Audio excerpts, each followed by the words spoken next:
You know, I can't help this one. Did you believe you were going to deserve that? Look, I have an enormous amount of belief in the group.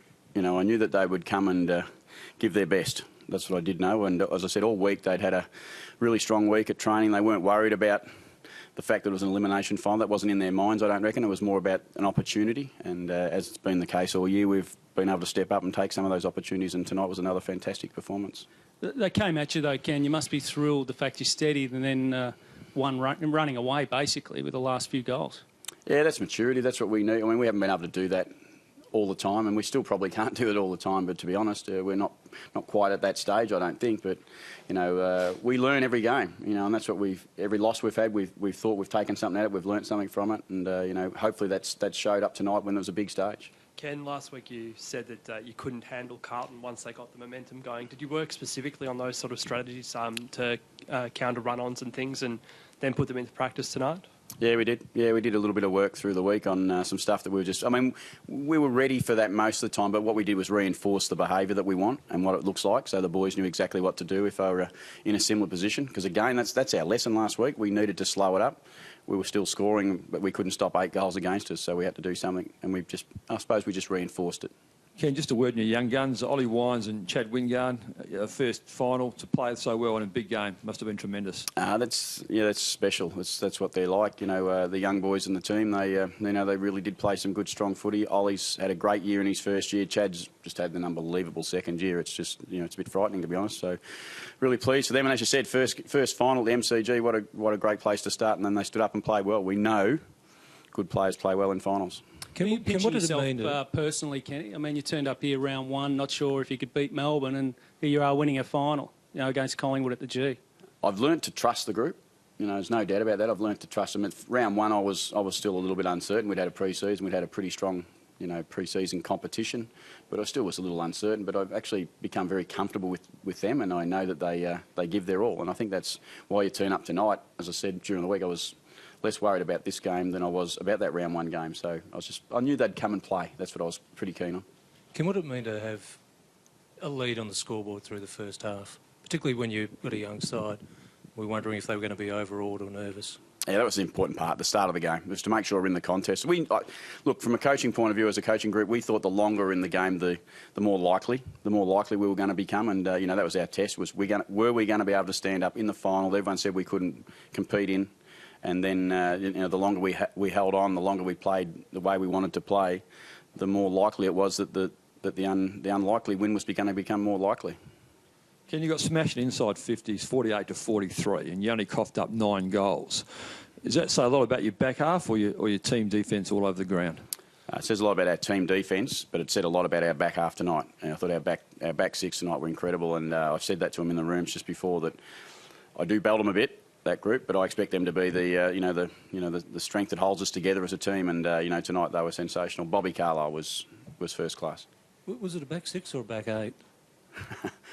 It was a team defence that we got right, and you know, we were able to do what we wanted to do most of the time, and use that to our advantage. And that took some really brave calls from them as a group of players. You know, if you look at the game from a distance, you'll probably see a bit more of that, but they were pretty brave.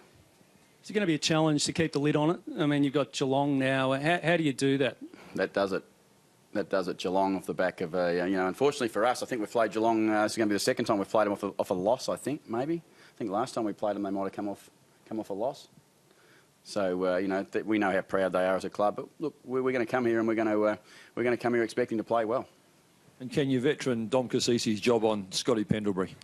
Yeah, look, we've been keen to get... You can understand now why every time Dom was getting hurt, we were trying to get him back as quick as we could and get him back in the side. Dom's been captain of this footy club for a long time, and you can tell, and you just know why.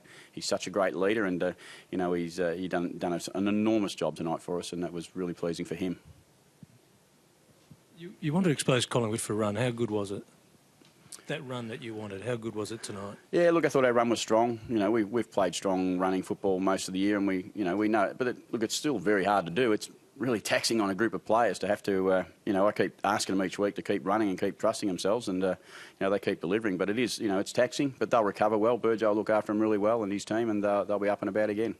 How do you keep Burjo? I mean, his dollar value must be rising by the week. He's been a fantastic recruit for you, hasn't he? Yeah, this is his home.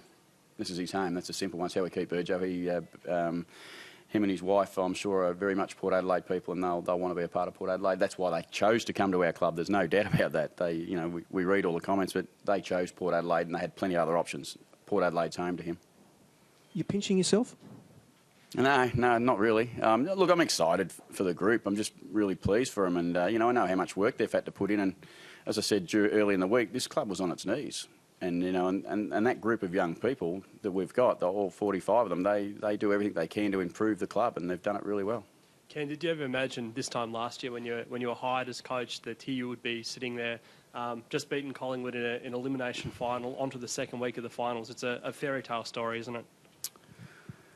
Yeah, it probably is. Yep, I can't hide from the fact that I probably expected to be here. When the opportunity came to take the job, I didn't think that was probably going to happen. But I like to win everything. The Geordie's in the room. I'd like to win everything, my son, and it doesn't matter what I do. I want to try and win. And I said that to the boys way back in London. We want to win everything we play in, and if we do that, you get a good attitude, I reckon. Ken, what defined your team in that third quarter? What defined them in that third quarter when they were being challenged? I think their ability to stick tough, because we were under the pump. We early in the second, when our third quarters have been a bit of a challenge for us for a while, and we're playing an attacking Collingwood at the MCG in front of their crowd. It was going to take a brave group to stand up and respond, and they did. Ken, you're playing like a team who's got a tremendous amount of belief. How do you create that sort of belief, especially after last season? Where does that start?